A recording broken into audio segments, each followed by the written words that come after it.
আসসালামু আলাইকুম সুপ্রিয় শিক্ষার্থীরা, আশা করি তোমরা সকলে অনেক ভালো আছো। আজকে কথা বলবো এসএসসি 2025 এক্সামের বিশেষ কিছু গুরুত্বপূর্ণ বিষয় নিয়ে। এই বিষয়গুলো শিক্ষার্থীদের জানা উচিত। বর্তমানে এই বিষয়গুলো নিয়ে শিক্ষার্থীরা অনেক বেশি কনফিউজ ফেস করতেছে। দেখো, তোমরা সকলেই জানো যে তোমাদের এক্সামের যে রুটিন সেটা কিন্তু প্রকাশ করে দিয়েছে এবং তোমাদের এক্সামটা অনুষ্ঠিত হবে আগামী 10ই এপ্রিল থেকে। এটা কিন্তু অলরেডি শিক্ষা বোর্ড থেকে প্রকাশ করে দিয়েছে। সো এখন বর্তমানে আমরা নতুন একটা ভাইরাসের যে সংক্রমণের কথা শুনতেছি। সো অনেক শিক্ষার্থী এই বিষয়টা নিয়ে কনফিউজ ফেস করতেছে যে এই ভাইরাসের কারণে কি আছে, আমাদের পরীক্ষা পিছিয়ে যাবে। আবার অনেকেই অটোপাস দাবি করতেছে। দেখো, তোমরা এসএসসি পরীক্ষা দিবে, তোমরা কিন্তু যথেষ্ট ম্যাচিউরড, তোমরা সকলে জানো যে অটোপাস কিন্তু কোনোভাবেই পসিবল না। সো এই বিষয়টা নিয়ে তো কোনো কনফিউজ থাকার একটা বিষয় না। সো অটোপাস কিন্তু কখনোই দিবে না। সো তোমরা অনেকেই কমেন্টে বলতেছো যে অটো পাস চাই। দেখো, অটো পাসের বিষয়টা কিন্তু কখনোই আসবে না, এটা তোমরা বলে যাও। সো এটা কিন্তু তোমরা বুঝো, কেন তোমরা কিন্তু যথেষ্ট ম্যাচিউরড এখন। সো এখন তোমরা যে ভাবতেছো, যেহেতু করোনার সময় যে 21-22 সালে পরীক্ষাগুলো অটো পাস দিয়ে দিছিল, সংক্ষিপ্ত সিলেবাস দিছিল, সেক্ষেত্রে তো আমাদেরটাও তো দেওয়া উচিত। দেখো, বর্তমানে যে ভাইরাসটা সংক্রমণ হইতেছে, সো এটা কিন্তু শিওর না যে এই ভাইরাসটা আসবেই, এটা কোনো শিওর না, জাস্ট একটা গুজব ছড়াইছে, তাছাড়া কিছুই না। তোমাদের এক্সামটা কিন্তু যথাযথ সময়ে অনুষ্ঠিত হবে। এপ্রিল মাসের 10 তারিখেই কিন্তু তোমাদের এক্সামটা অনুষ্ঠিত হবে এবং যে রুটিন দিয়েছে সেই রুটিন অনুযায়ী কিন্তু তোমাদের এক্সামটা অনুষ্ঠিত হবে। সো তোমাদের কিন্তু এই বিষয়টা ক্লিয়ার হয়ে গেল যে তোমাদের এক্সামের ডেটও পেছাবে না।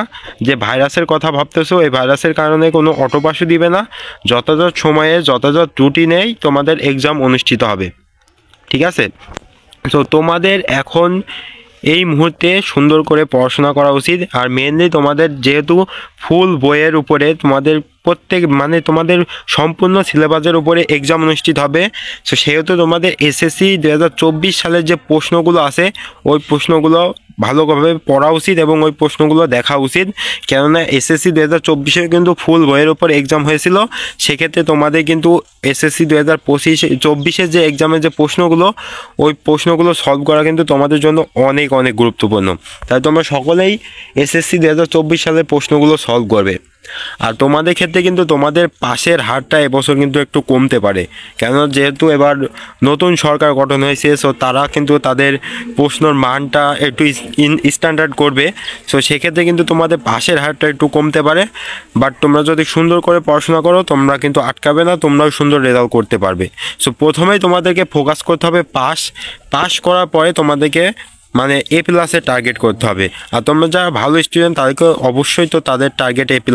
সো প্রথমে তোমরা পাস মার্ক নিশ্চিত করে নেবে, তারপরে তোমরা আরও ভালো রেজাল্ট করার চেষ্টা করবে। সো এটাই ছিল তোমাদের মেসেজ। তোমরা যে বিষয়টা নিয়ে কনফিউজ ফেস করতেছিলে যে ভাইরাসের সংক্রমণটা বর্তমানে শোনা যাইতেছে, এর কারণে পরীক্ষা পিছ হবে কিনা এবং আমাদের যে সংক্ষিপ্ত অথবা শর্ট আছে অটো পাস এমন কোনো বিষয় আছে কিনা, দেখো এই বিষয়গুলো সম্পূর্ণই গুজব। তোমাদের এক্সাম যথাযথ সময়েই অনুষ্ঠিত হবে। 10ই এপ্রিল তোমাদের এক্সাম অনুষ্ঠিত হবে এবং যথাযথ যে শিক্ষা বোর্ড থেকে যে রুটিন প্রকাশ করেছে ওই রুটিনেই কিন্তু এক্সাম অনুষ্ঠিত হবে। সো আশা করি তোমরা এই বিষয়গুলো বুঝতে পারছো। আর তোমাদের কাছে একটি রিকোয়েস্ট, তোমরা অবশ্যই আমাদের চ্যানেলটিকে সাবস্ক্রাইব করে রাখবে, কেননা আমরা এসএসসি 2025 এক্সামের বিভিন্ন বিষয়ের সাজেশন এবং তোমাদের এক্সামের বিভিন্ন ইনফরমেশন নিউজ প্রতিনিয়ত কিন্তু তোমাদের মাঝে উপস্থাপন করতেছি। যাই তোমরা এখন আমাদের চ্যানেলটিকে সাবস্ক্রাইব করে নাই তাদেরকে বলি করে রেখো, আর যারা ইতিমধ্যে সাবস্ক্রাইব করেছো তাদেরকে অনেক অনেক ধন্যবাদ। সকলে ভালো থাকো, সুস্থ থাকো, আল্লাহ হাফেজ।